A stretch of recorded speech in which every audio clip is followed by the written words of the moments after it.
Next chapter is a long and illustrious history. In this chapter, you will learn about British history starting from the Stone Age.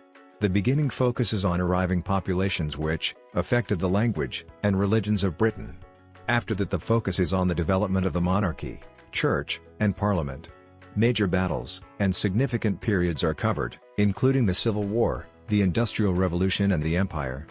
In this chapter there is information about: first, the history of early Britain; second, the medieval period; third, the Tudor and Stuart monarchs of the UK; fourth, the establishment of Parliament; fifth, the unification of the United Kingdom; sixth, Great British inventions and sporting figures; seventh, the Enlightenment and Industrial Revolution; eighth, the Victorian Age and the British Empire; ninth, the First World War; 10th, the Great Depression; 11th, the Second World War; 12th, Britain since 1945, and the welfare state. Next, we will tell you about early Britain. The first people to live in Britain were hunter-gatherers, in what we call the Stone Age. For much of the Stone Age, Britain was connected to the continent by a land bridge. People came and went, following the herds of deer and horses which they hunted. Britain only became permanently separated from the continent by the Channel about 10,000 years ago. Stonehenge. Around 4,000 years ago, people learned to make bronze. We call this period the Bronze Age. People lived in round houses and buried their dead in tombs, called round barrows. The people of the Bronze Age were accomplished metalworkers, who made many beautiful objects in bronze and gold, including tools, ornaments and weapons. The Bronze Age was followed by the Iron Age, when people learned how to make weapons and tools out of iron. People still lived in round houses, grouped together into larger settlements, and sometimes defended sites called hill forts. Next, part of the chapter is the Romans. Julius Caesar led a Roman invasion of Britain in 55 BC. This was unsuccessful, and for nearly 100 years Britain remained separate from the Roman Empire. In AD 43 the Emperor Claudius led the Roman army in a new invasion. This time, there was resistance from some of the British tribes, but the Romans were successful in occupying almost all of Britain. Areas of what is now Scotland were never conquered by the Romans, and the Emperor Hadrian built a wall in the north of England to keep out the Picts, ancestors of the Scottish people. Included in the wall were a number of forts. Parts of Hadrian's wall, including the forts of House Steads and Vindolanda, can still be seen. It is a popular area for walkers, and is a UNESCO World Heritage Site. Next, Hadrian's Wall. The Romans remained in Britain for 400 years. They built roads and public buildings, created a structure of law, and introduced new plants and animals. It was during the 3rd and 4th centuries AD that the first Christian communities began to appear in Britain. Next is the Anglo-Saxons. The Roman army left Britain in AD 410 to defend other parts of the Roman Empire, and never returned. Britain was again invaded by tribes from northern Europe, the Jutes, the Angles, and the Saxons. The languages they spoke are the basis of modern-day English. Battles were fought against these invaders, but by about AD 600, Anglo-Saxon kingdoms were established in Britain. These kingdoms were mainly in what is now England. The burial place of one of the kings was at Sutton Hoo in modern Suffolk. The Anglo-Saxons were not Christians when they first came to Britain, but during this period, missionaries came to Britain to preach about Christianity. Missionaries from Ireland spread the religion in the north. The most famous of these were St. Patrick, who would become the patron saint of Ireland, and St. Columba, who founded a monastery on the island of Iona, off the coast of what is now Scotland. St. Augustine led missionaries from Rome, who spread Christianity in the south. St. Augustine became the first Archbishop of Canterbury. Next part is the Vikings. The Vikings came from Denmark and Norway. They first visited Britain in AD 789 to raid coastal towns and take away goods and slaves. Then, they began to stay and form their own communities in the east of England and Scotland. Anglo-Saxon kings continued to rule what is now England, except for a short period when there were Danish kings. The first of these was Canute, also called Canute. Next, the Norman conquest. In 1066, an invasion led by William, the Duke of Normandy, in what is now northern France, defeated Harold, the Saxon King of England, at the Battle of Hastings. Harold was killed in the battle. William became King of England, and is known as William the Conqueror. The battle is commemorated in a great piece of embroidery, known as the Bayeux Tapestry, which can still be seen in France today. Bayeux Tapestry. William sent people all over England, to draw up lists of all the towns, and villages. The people who lived there, who owned the land, and what animals they owned were also listed. This was called the Domesday Book. It still exists today, and gives a picture of society in England just after the Norman Conquest. Next topic of this chapter is, the Middle Ages. War at home, and abroad. The period after the Norman Conquest, up until about 1485 is called the Middle Ages, or the medieval period. It was a time of almost constant war. The English kings fought with the Welsh, Scottish, and Irish noblemen for control of their lands. In Wales, the English were able to establish their rule. Huge castles, including Conwy and Carnarvon, were built to maintain this power. By the middle of the 15th century, the last Welsh rebellions had been defeated. English laws and the English language were introduced. In Scotland, the English kings were less successful. In 1314 the Scottish, led by Robert the Bruce, defeated the English at the Battle of Bannockburn, and Scotland remained unconquered by the English. At the beginning of the Middle Ages, Ireland was an independent country. The English first went to Ireland as troops, to help the Irish king, and remained to build their own settlements. During the Middle Ages, the English kings also fought a number of wars abroad. Many knights took part in the Crusades, in which European Christians fought, for control of the Holy Land. The period after the Norman Conquest up until about 1485 is called the Middle Ages, or the medieval period. It was a time of almost constant war. The English kings fought with the Welsh, Scottish, and Irish noblemen for control of their lands. In Wales, the English were able to establish their rule. Huge castles, including Conwy and Carnarvon, were built to maintain this power. By the middle of the 15th century, the last Welsh rebellions had been defeated. English laws and the English language were introduced. Next, legal and political changes. In the Middle Ages, Parliament began to develop into the institution it is today. Its origins can be traced to the King's Council of Advisors, which included important noblemen and the leaders of the church. In England, parliaments were called for the king to consult his nobles, particularly when the king needed to raise money. The numbers attending parliament increased, and two separate parts, known as houses, were established. In England, judges developed common law by a process of precedents, that is, following previous decisions and tradition. In Scotland, the legal system developed slightly differently, and laws were codified, that is, written down.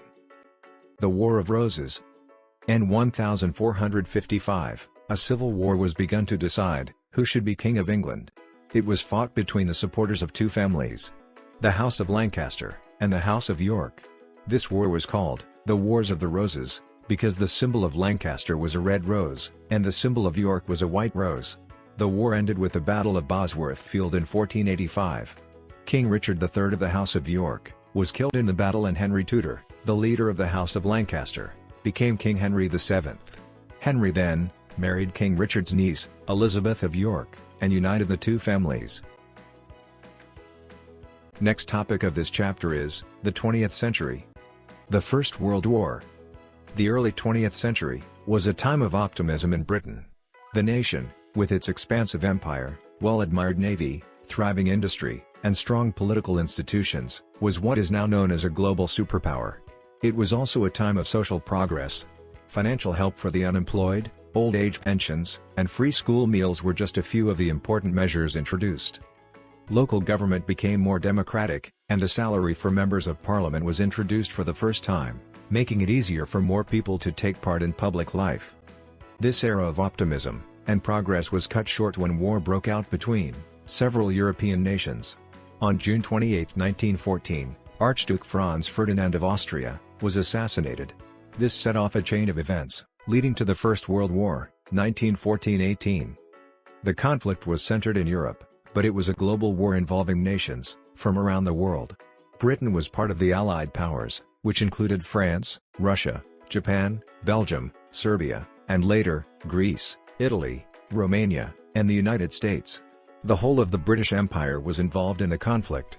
For example, More than 1 million Indians fought on behalf of Britain in lots of different countries, and around 40,000 were killed.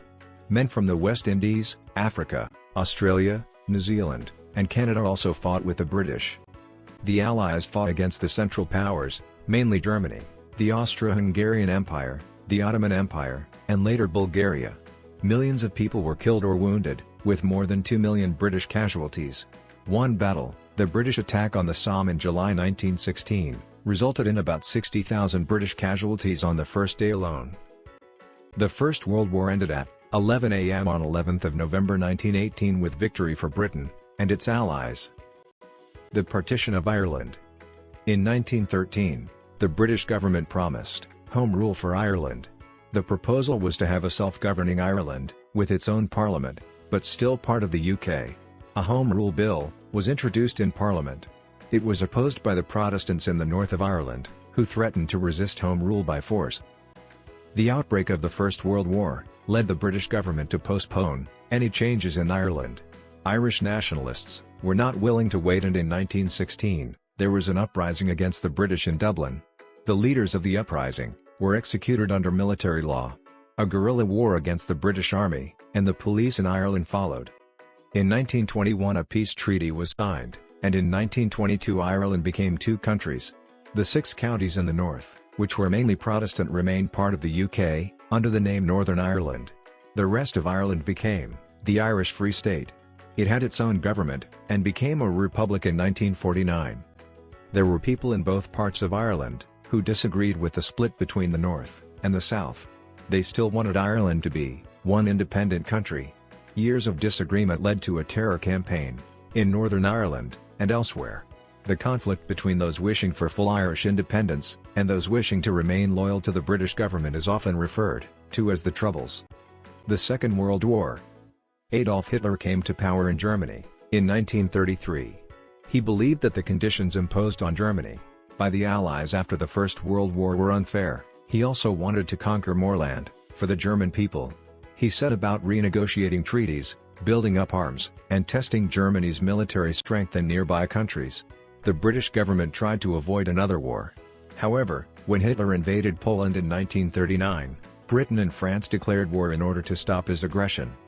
The war was initially fought between the Axis powers, Fascist Germany, and Italy, and the Empire of Japan, and the Allies.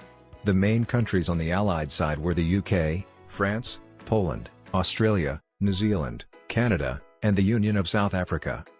As France fell, the British decided to evacuate British and French soldiers from France in a huge naval operation. Many civilian volunteers and small pleasure and fishing boats from Britain helped the Navy to rescue more than 300,000 men from the beaches around Dunkirk. Although many lives and a lot of equipment were lost, the evacuation was a success and meant that Britain was better able to continue the fight against the Germans. The evacuation gave rise to the phrase the Dunkirk spirit. From the end of June 1940 until the German invasion of the Soviet Union in June 1941, Britain and the Empire stood almost alone against Nazi Germany. Hitler wanted to invade Britain, but before sending in troops, Germany needed to control the air.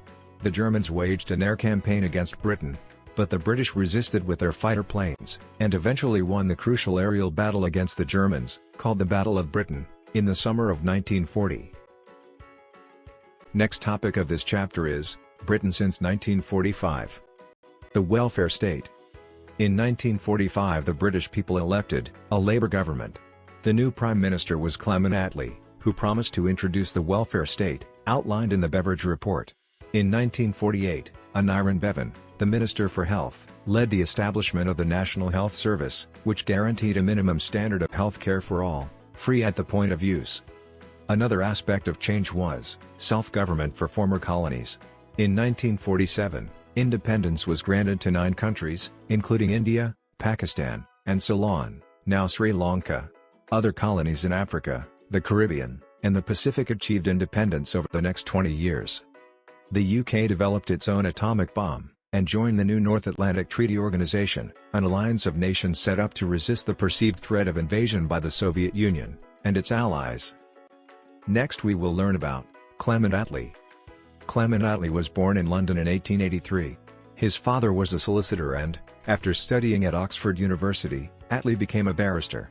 He was Winston Churchill's deputy prime minister in the wartime coalition government, and became prime minister after the Labour Party won the 1945 election.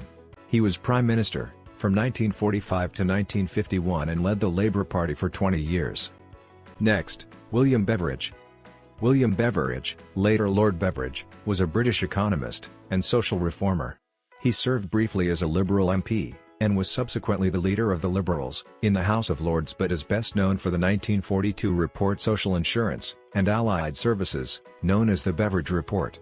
The report was commissioned by the wartime government in 1941. It recommended that the government should find ways of fighting the 5 giant evils of want, disease, ignorance, squalor, and idleness, and provided the basis of the modern welfare state. Next, R. A. Butler. Richard Austin Butler, later Lord Butler, was born in 1902. He became a Conservative MP in 1923, and held several positions before becoming responsible for education in 1941. In this role, he oversaw the introduction of the Education Act 1944, often called the Butler Act, which introduced free secondary education in England and Wales.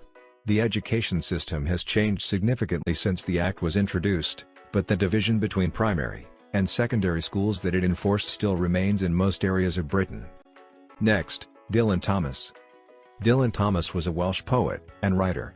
He often read and performed his work in public, including for the BBC.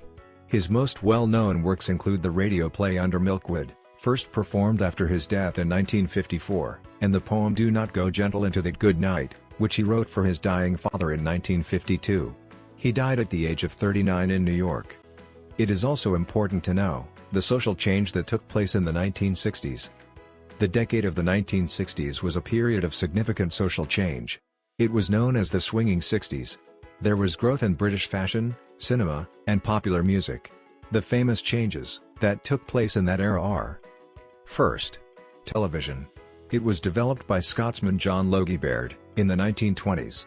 In 1932 he made the first television broadcast between London and Glasgow. Second, radar. It was developed by Scotsman Sir Robert Watson Watt, who proposed that enemy aircraft could be detected by radio waves. The first successful radar test took place in 1935. Third, the radio telescope. Working with radar led Sir Bernard Lovell to make new discoveries in astronomy. The radio telescope he built at Jodrell Bank in Cheshire was for many years the biggest in the world, and continues to operate today. Fourth, a Turing machine. It is a theoretical mathematical device, invented by Alan Turing, a British mathematician, in the 1930s. The theory was influential in the development of computer science, and the modern-day computer. Fifth, insulin. The Scottish physician and researcher John MacLeod was the co-discoverer of insulin, used to treat diabetes. Margaret Thatcher. Margaret Thatcher was the daughter of a grocer from Grantham in Lincolnshire. She trained as a chemist and lawyer. She was elected as a Conservative MP in 1959, and became a cabinet minister in 1970 as the Secretary of State for Education and Science. In 1975 she was elected as leader of the Conservative Party, and so became leader of the opposition. She was Britain's first woman Prime Minister, led the Conservative government from 1979 to 1990. The government made structural changes to the economy through the privatization of nationalised industries, and imposed legal controls on trade union powers. Deregulation saw a great increase in the role of the City of London as an international centre for investments, insurance, and other financial services. Roald Dahl. He was born in Wales to Norwegian parents. He served in the Royal Air Force during the Second World War. It was during the 1940s that he began to publish books and short stories. He is most well known for his children's books, although he also wrote for adults. His best-known works include Charlie and the Chocolate Factory and George's Marvelous Medicine. Several of his books have been made into films.